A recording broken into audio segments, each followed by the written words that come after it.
All right, hi guys. I'm Willie D from Las Vegas. Always had a lot of close encounters with God, but nothing ever really spoke out to me too much. You never really hear voices unless you need to, right? And whether it was my Catholic upbringing or Christianity, all the religions in between, or just trying to find it without gods, and you want to do it with logic and science, certain things you just can't explain, But I should have been dead a couple of times. So many instances where near-death experiences would come and take me, and you want to blame it on luck. Being from the casinos and things like that. It's always chance, but there's something unexplainable. And whenever you're reaching out to God and stuff, maybe that's why you get saved, because you have a higher purpose. But you just can't reiterate or explain these things with science to some people. It's always a tough call. But whenever I would sleep and dream, I wouldn't say plagued all the time, but I would have vivid, lucid dreaming, astral projections and such, where you would leave your body, you could see yourself sleeping, and you go, oh, this is quantum physics, metaphysics. You could explain it's just dream state things, like that. But it's dangerous sometimes. You go out and see other people's lives, you get to experience other people's perspectives and things, but you leave yourself vulnerable to things. And I guess demons take over, and you just kind of personify it as, oh, it's anger, it's just depression and things like that. But most of the time it's something else that's possessing you. And whenever it comes to reaching out to Amal and Leia, it actually turned into this instance where these dreams would come back and the jigsaw puzzles will fit together. But I would have prophetic dreams all the time. Whenever, for as long as I can remember, I could dream of future instances, occurrences would come back around. People I have yet to meet but were familiar to me.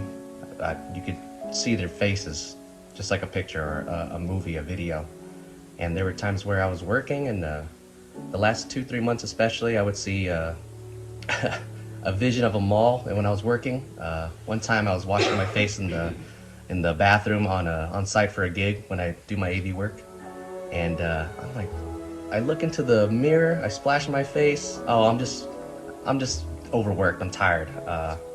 Something's up. I'm just seeing things, nothing like that. It's just my vision. I have astigmatism, whatever the reason. And then, but other things would call out to me, just certain numbers, names and things.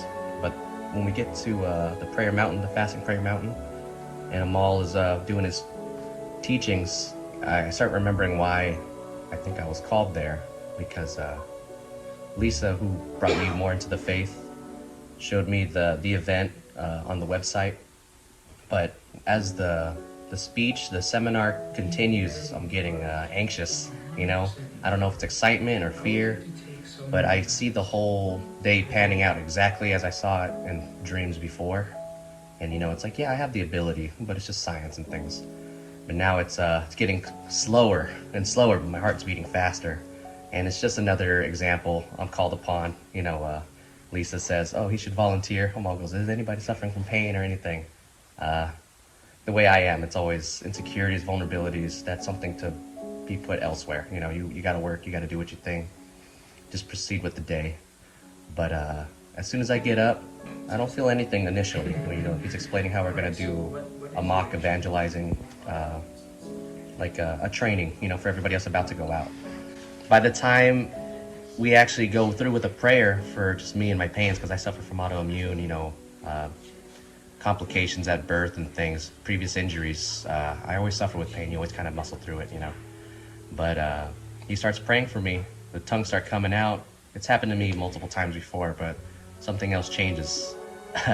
As he places his hand on my chest like this, I feel compelled to do the same. Nothing out of the ordinary. But for some reason, once I close my eyes to pray, I don't have the motor functions anymore, and my eyes refuse to open, and my pupils and just my eyeballs are just vibrating non-stop. You always want to try to keep things concise and go, oh, I'm just heightened elevation in my emotions, just adrenaline, all that. But Leah comes by too, places her hand on my head, and all of a sudden I start muttering.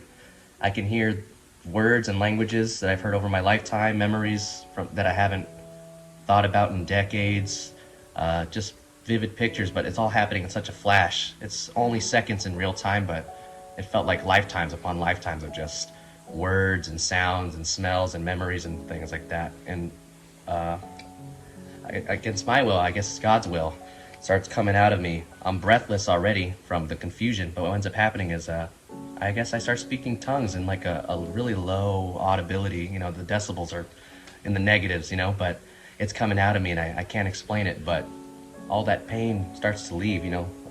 I've had steroids, painkillers. You try to subdue the pain and the thoughts with alcohol or drugs back in the day with the addictions and things. Nothing upon that. It was just calming and uplifting. You know, you want to cry. During my other testimonies, I was crying as I was talking about it. I feel like doing it right now, but a lot of the times, the unexplainable is it's always been there. You know, the meeting everybody at TLR, Amal, everybody, really saved my life, and the pains are gone now.